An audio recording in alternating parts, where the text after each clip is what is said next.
नमस्ते दोस्तों, मैं आपके साथ जगदीश बाना जेके एजुकेशन चैनल पर आप सभी का स्वागत है।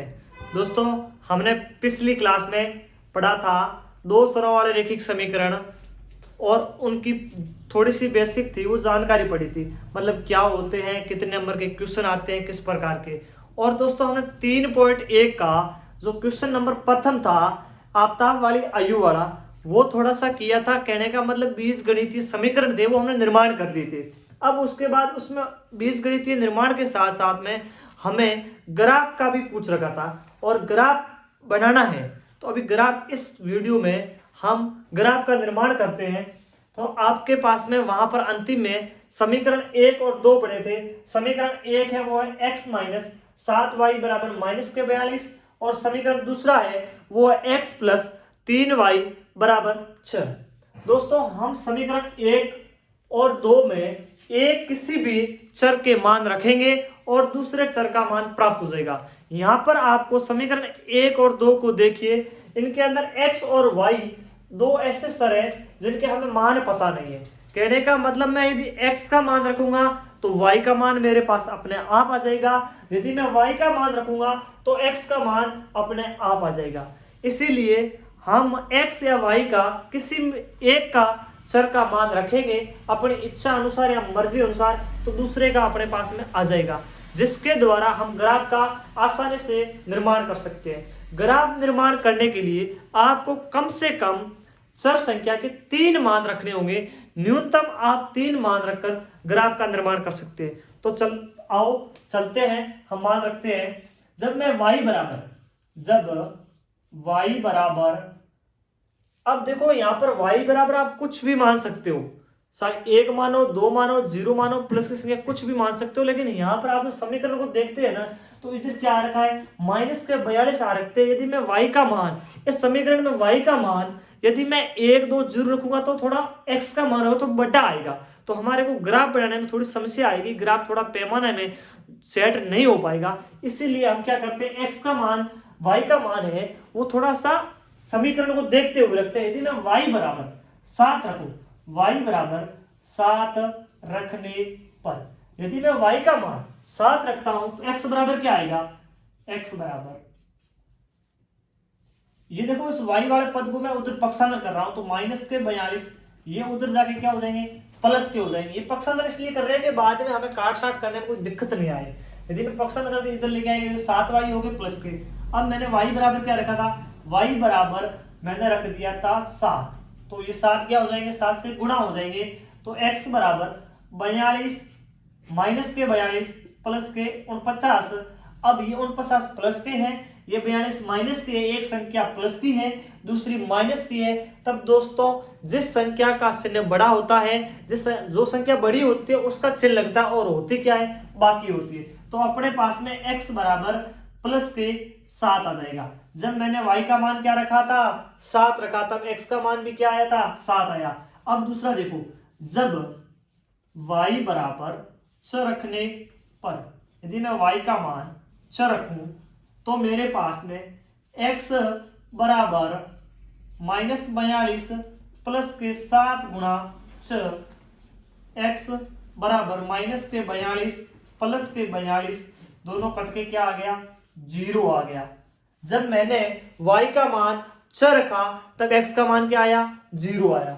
अब दोबारा जब मैं y का मान, जब y बराबर, यदि 7 की, पहले मैंने 7 रखा फिर 6 रखा, अब मैं 5 रखता हूं, 5 रखने पर y बराबर 5 रखेंगे तो अपने पास समीकरण क्या बन जाएगा, x बराबर माइनस के 42 प्लस 7 गुणा 5, 7 बन जा 35 बन जाएगा। x बराबर माइनस 42 प्लस के 35, ये इसमें से एक संख्या माइनस की है, एक प्लस की है, संख्या का चिन्ह उसका आएगा जो संख्या बड़ी है। तो x बराबर माइनस के 6 आ जाएंगे, माइनस के 7 आ जाएंगे, माइनस के क्या आएंगे, 7 आ जाएंगे। अब देखो, हमने 3 मान रखे और 3 मान हमें प्राप्त हो गए। अब इन सबसे क्या करेंगे, हम एक सारणी का निर्माण करेंगे, जिनसे क्या होगा, हम ग्राफ बनाएंगे तो हमें आसानी से पता चल जाएगा किसका मान क्या रखा था, तब अपने पास में क्या प्राप्त हुआ था। X Y. जब मैंने y का मान 7 रखा, जब मैंने y का मान 7 रखा तब मुझे x का मान क्या प्राप्त हुआ? 7 प्राप्त हुआ। जब मैंने y का मान 6 रखा तब मेरे को x का मान कितना प्राप्त हुआ? 0 प्राप्त हुआ। जब मैंने y का मान 5 रखा तब मेरे को x का मान -7 प्राप्त हुए। अब समीकरण नंबर 2 में चलते हैं। इसी प्रकार समीकरण 2 को हम क्या करते हैं, पहले x बराबर 6 - 3y। अब देखो यहां पर आप y का मान है ना छोटा भी रख दोगे ना तो भी आपको आसानी से प्राप्त हो जाएंगे, क्योंकि देखो दोनों समीकरण ये बन रहा है, समीकरण छोटा सा बन रहा है। तो छोटा y का मान मैं क्या रखता हूं, y बराबर 0 रखने पर। वैसे आप कुछ भी रख सकते हो, कोई प्रतिबंध नहीं है कि बड़ा रखो छोटा रखो, लेकिन ये अपनी मर्जी से इच्छा से हम बड़ा छोटा इसलिए करते हैं कि जब हम ग्राफ बनाते हैं ना तो ग्राफ बनाते समय हमें थोड़ी सी कोई समस्या नहीं आए, कोई प्रॉब्लम नहीं आए, क्योंकि पैमाना मापने के लिए हमें थोड़ी समस्या आएगी, क्योंकि बड़े मान होते हैं तो छोटे और बड़े मिक्स नहीं होते हैं। अब y बराबर 0 रखता हूं तब मेरे पास में क्या बन जाएगा, x बराबर 6 - 3 गुणा 0, ये गुणा हो गया क्या हो गया 0 हो गया, तो x बराबर क्या हो गए 6 हो गए। तो इसमें x का मान जब y बराबर मैंने 0 रखा तो x का मान कितना आया 6। जब y बराबर मैं 1 रखता हूं, y बराबर 1 रखने पर y का मान 1 रखा तब x का मान, तब x बराबर 6 - 3 गुणा 1, x बराबर 6 - 3 बराबर कितना आ गया 3 आ गया। जब मैंने y का मान 3 रखने पर, y का मान 3 रखने पर तो मेरे पास में x का मान क्या प्राप्त हुआ, 3 - 3 गुणा 3, 3 गुणा 3 9 हो गए, 6 - 9 बराबर -3। अब ये भी क्या कर लो, इसकी भी सारणी तैयार कर लो। समीकरण 1 और दोनों की क्या हो गई, अपने पास में सारणी तैयार हो गई, x और y। मैंने y का मान 0 रखा तब x का मान 6 आया। जब मैंने y का मान 1 रखा x का मान 3 आया। जब मैंने y का मान 3 रखा तब x का मान -3 आया। अब हमें समीकरण 1 और 2 से हमें 2 सारणी प्राप्त हो गई है। अब हम इससे सारणी की सहायता से क्या कर देंगे, ग्राफ का निर्माण कर देंगे। अब चलते हैं ग्राफ के ऊपर, ग्राफ का निर्माण करते हैं। दोस्तों ग्राफ के निर्माण के लिए है ना आपको प्रैक्टिस करनी पड़ेगी, क्योंकि जब तक आप मैथमेटिक्स में प्रैक्टिस नहीं करते हो ना तब तक कुछ नहीं हो सकता। मैथमेटिक्स ऐसी एकमात्र सब्जेक्ट है जिसमें केवल अभ्यास ही जरूरी है। बाकी जितने भी सब्जेक्ट है उनमें आप अभ्यास की जरूरत नहीं है। ये नहीं है कि अभ्यास की केवल जरूर मैथमेटिक्स में, बाकी सब्जेक्ट में भी अभ्यास पड़ता है, लेकिन जितना आप अभ्यास मैथमेटिक्स में करोगे ना उतनी ये मैथमेटिक्स है आपके ज्यादा समझ में आएगी। बहुत सारे स्टूडेंट इस बात को मानते हैं कि मैथमेटिक्स कठिन है, समझ नहीं आती, लेकिन दोस्तों जब आप किसी काम को लगन प्लस मेहनत के साथ में करते हो ना, ये दो आपको यदि जिंदगी में सफल होना है तो 2 चीजों का विशेष ध्यान रखो। पहला है वो है मेहनत, दूसरा है वो है लगन। यदि ये दोनों मिल जाता है ना तो आपके पास में क्या मिल जाएगी, सफलता मिल जाएगी। ये प्रैक्टिकली बात है, समझ लो। केवल मेहनत करने से सफलता हासिल नहीं होती। बहुत सारे आपने देखे होंगे आपके आस पास में लोग हैं जो कठिन से कठिन मेहनत करते हैं, लेकिन कभी वो कामयाबी की अंतिम पहुंच तक नहीं पहुंच पाते हैं। लेकिन जब आप मेहनत के साथ में लगन को लगा देते हो कि मुझे ये काम करना है, मतलब करना है, तो फिर आपको सफलता जरूर मिलती है। इसीलिए मैं कहता हूं मैथमेटिक्स में जितना अभ्यास करोगे उतनी ज्यादा समझ में आएगी और मजेदार सब्जेक्ट बनेगी। एकमात्र ऐसी सब्जेक्ट है जिसको पढ़ने से रुचि बढ़ती है। एकमात्र ऐसा सब्जेक्ट मैथमेटिक्स है, यदि इसको आप एकाग्रचित्त होकर तैयारी करते हो या पढ़ते हो या प्रयास करते हो तो आपका पढ़ने की इच्छा बढ़ती है, अब चलते हैं ग्राफ के ऊपर, हम ग्राफ का निर्माण करते हैं दोस्तों। ग्राफ के अंदर आपने देखा होगा या फिर आपने 9th क्लास में भी पढ़ा होगा, निर्देशांक ज्यामिति करके एक चैप्टर है, 9th क्लास में चैप्टर होगा, आपने पढ़ा होगा, इस प्रकार का होगा। ठीक है, तो हम चलते हैं आगे ग्राफ की ओर। तो ग्राफ आपने कहीं देखा भी होगा और शायद मेरे हिसाब से 9th क्लास में भी पढ़ा होगा, इस प्रकार का होता है। तो अब देखो, ग्राफ के अंदर दो रेखाएं होती है, एक तो होती है ऊर्ध्वाधर और दूसरी होती है क्षैतिज रेखा। जो क्षैतिज रेखा की है उसको बोलते हैं एक्स एक्स, जो ऊर्ध्वाधर होती है उसको बोलते हैं वाई एक्स। क्षैतिज रेखा पर एक्स के मान लेते हैं, ऊर्ध्वाधर रेखा यानी वाई एक्स पर हम वाई के मान लेते हैं। एक नंबर।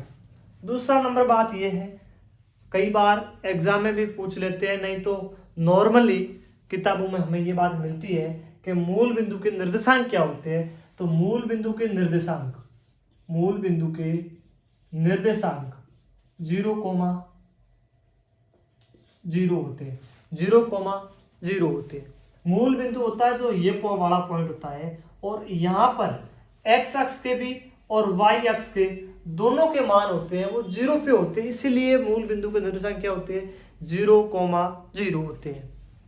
दो बात। तीसरी बात ये पूछी जाती है कि जो आपको निर्देशांक दिए जाते हैं, जो आपको बिंदु के मान दिए जाते हैं, उनमें से हम कैसे पता लगाएं कि ये वाला मान है वो एक्स अक्ष का है और ये वाला मान है वो वाई अक्ष का है। कहने का मतलब आपको कोई निर्देशांक दे दिया जाएगा 3,9। अब यहाँ इसमें पता लगाओ कि x का मान कौन सा है और y का मान कौन सा है। तो इसका पता लगाने के लिए निर्देशांक ज्यामिति का नियम है कि किसी भी बिंदु के आपको जो पॉइंट दिए जाते हैं, जो मान दिए जाते हैं, उसमें जो प्रथम मान होता है, जो पहले वाला मान होता है, वो किसका होता है, x का होता है, और दूसरे वाला किसका होता है, y का होता है। जो प्रथम मान होगा, चाहे वो माइनस का हो चाहे प्लस का हो, उससे कोई फर्क नहीं पड़ता, केवल उससे यह फर्क पड़ेगा वो कौन से चतुर्थांश में आता है। यदि वो माइनस का होगा x का मान तो वो द्वितीय चतुर्थांश में आएगा, यदि प्लस का होगा तो वो प्रथम चतुर्थांश में आएगा, यदि y का मान प्लस में होगा तो प्रथम चतुर्थांश में आएगा, और माइनस का होगा तो तृतीय चतुर्थांश में आएगा। तृतीय चतुर्थांश के अंदर दोनों ही मान होते हैं वो माइनस में होते हैं।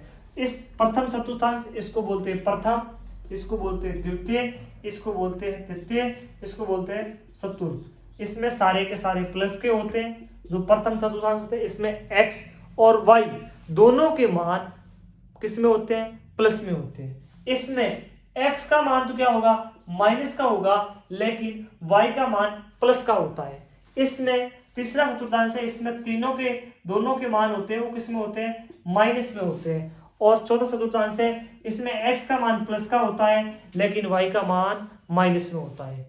अब ये बात हमने 3 बातें समझ ली, 3 बातों को देख लिया।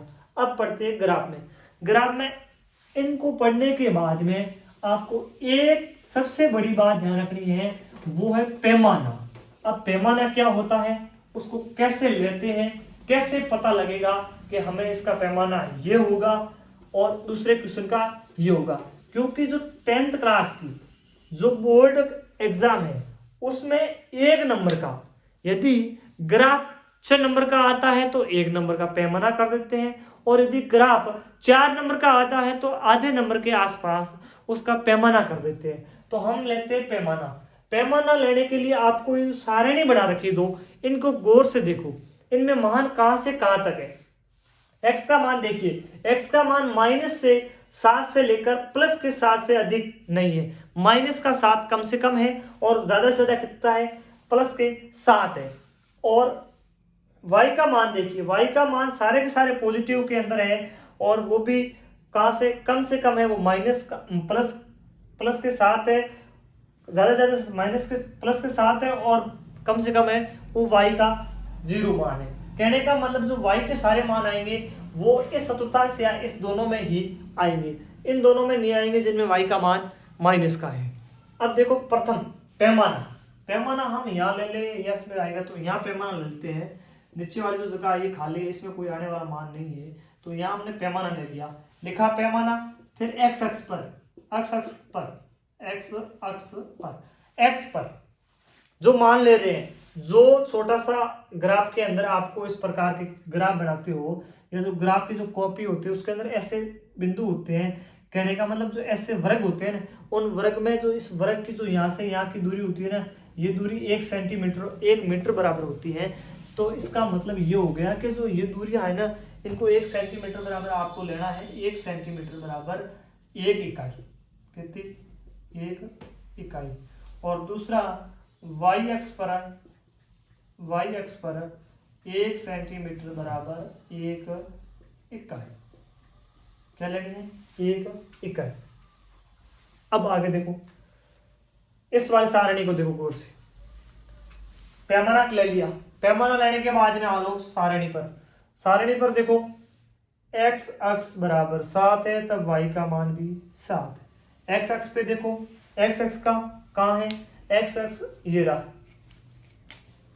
यहाँ 7 पे, y का कहाँ 7 है, y के साथ यहाँ। अब इन दोनों को एक लाइन में ले आओ,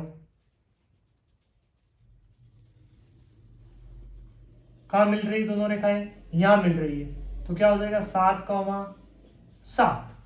y का भी 7 है, नहीं x का भी 7 है और y का भी 7 है, दोनों मिल गई। अब दूसरा ये वाला पॉइंट और ये वाला पॉइंट हो गया। अब इस पे आओ, माइनस के 0 और प्लस के 6, y के क्या है 6, y किस पे यहाँ, और यहाँ पर x अक्ष का मान 0, मतलब y अक्ष पे सदैव ही x अक्ष का मान होता है वो 0 होता है, और x अक्ष पर y का मान सदैव ही 0 होता है। चाहे वो इस तरफ वाले पे लो, चाहे इस पे ले लो, चाहे इस वाले पे ले लो, चाहे इस पे ले लो, किसी पर भी ले लो। यदि मैं y अक्ष पे ले रहा हूं तो x का मान 0 है, यदि x अक्ष पर ले रहा हूं तो y का मान 0 है। अब यहाँ पर ये बता रहा है x बराबर 0, मतलब y पे होगा तब x का मान 0 हो जाएगा, और y का मान कितना है 6 है, तो इस दूसरे पॉइंट का निर्देशांक हो जाएगा 0,6। दूसरा पॉइंट आपका यहाँ आ गया, प्रथम वहां आ गया। तीसरा पॉइंट देखिए, y x का -7, y का प्लस के पास, x का -7, इधर x प्लस में है, इधर माइनस में, -7 कहाँ है, ये रही यहाँ। y का मान 5 लेना है, दोनों को क्रॉस लाइन करो, डैश डैश डैश करते हुए 7 की तरफ से भी बढ़ो, कहाँ आ रहा है, यहाँ बिंदु आ रहा है। निर्देशांक क्या है बिंदु के, -7 प्लस के 5। अब कोई देखेगा प्लस के 5 पहले लिख दो, आपके निर्देशांक गलत हो जाएंगे। आपको पहले x अक्ष के वाले के निर्देशांक लिखने हैं, फिर माइनस वाले के लिखने, फिर y अक्ष के लिखने हैं। अब कौन सा माइनस का है कौन सा प्लस का है उससे कोई फर्क नहीं पड़ता। ये मत देखना कि पहले माइनस या प्लस का लिखना है, पहले x अक्ष के लिखना है, ये बात सदैव ध्यान रखें। अब ये इस वाली सारणी की 3 पॉइंट है, तीनों की बिंदु आगे। अब तीनों को क्या करना है, आपको मिला देना है। क्या करना है, मिला देना है। अब देखो आपको एक रेखा बढ़ती हुई दिख रही है, लेकिन थोड़ी सी रेखा टेढ़ी सी है। ये टेढ़ी इसलिए है कि बोर्ड पे होती है, वो स्केल की सहायता से माप के नहीं बना सकते, इसलिए थोड़ा बहुत टेढ़ा मेढ़ा। लेकिन जब आप ग्राफ में बनाओगे तब आपको बिल्कुल ही एक सीधी रेखा मिलेगी, सरल रेखा के रूप में। तो ये जो रेखा है, इस रेखा पे समीकरण लिख दो। ये कौन सी समीकरण वाला था, x -7y बराबर -42 वाला समीकरण। जो ये वाला समीकरण था ना प्रथम, वो वाला समीकरण की सरल रेखा है, उस रेखा के ऊपर समीकरण लिख देंगे। और उसके बाद अगला दूसरे नंबर पे दूसरी सारणी देखो, दूसरे समीकरण का x बराबर 6 y बराबर 0, x का मान 6 y का मान यहाँ पर 0 हो जाएगा, तो ये निर्देशांक कहाँ आ जाएगा, यहीं पे आ जाएगा 6,0। दूसरा पॉइंट, x का मान 3 है तो y का मान 1 है, x का मान 3 यहाँ है, y का मान 1 यहाँ पर है, 3,1। तीसरा चलो, -3 किसका मान है, x का मान कहाँ है, -3, x का मान इस तरफ -3 है, इधर चलो। और y का मान +3, y का मान +3। -3 प्लस 3। आपके पास 3 बिंदु बन गए। तीनों बिंदु को क्या करना है, आपको मिला देना है। मिला दिया और इस पे समीकरण लिख दो, रेखा का समीकरण अपने पास में, ये रेखा का समीकरण था। अब ये अपना 6 नंबर का जो ग्राफ का क्वेश्चन है वो पूरा सोल्व हो गया। इस बार शायद ये क्वेश्चन 6 नंबर का न देकर 2022 की जो बोर्ड की एग्जाम है उसमें इसको 4 नंबर का कर दिया है। इसीलिए ये 4 नंबर के या 6 नंबर का जितने का भी बोर्ड एग्जाम है पूछेगा वो अपने नंबर कंप्लीट है। पैमाना भी लिखना है, ऐसी सारणी भी बनाना है, ग्राफ भी बनाना है, ग्राफ में रेखाएं दर्शानी भी है और रेखाओं पे समीकरण भी दर्शाना है। आपको पूरी तरीके से हल करवा दिया है। अब ये जो प्रथम क्वेश्चन था 3.1 का वो पूरी तरह से हल कर दिया गया है। इसमें एक पूछा था बीजगणितीय समीकरण का निर्माण करना, जो हमने समीकरण 1 और 2 को निर्माण कर दिया था। उसके बाद ये पूछा था कि समीकरण जो निर्माण किए उनसे ग्राफ का निर्माण करना, तो हमने ग्राफ का निर्माण कर दिया था। कहने का मतलब जो पहला क्वेश्चन पूछ रखा था वो पूरी तरीके से सोल्व हो गया। अब अगला question next class next day. Thank you very much.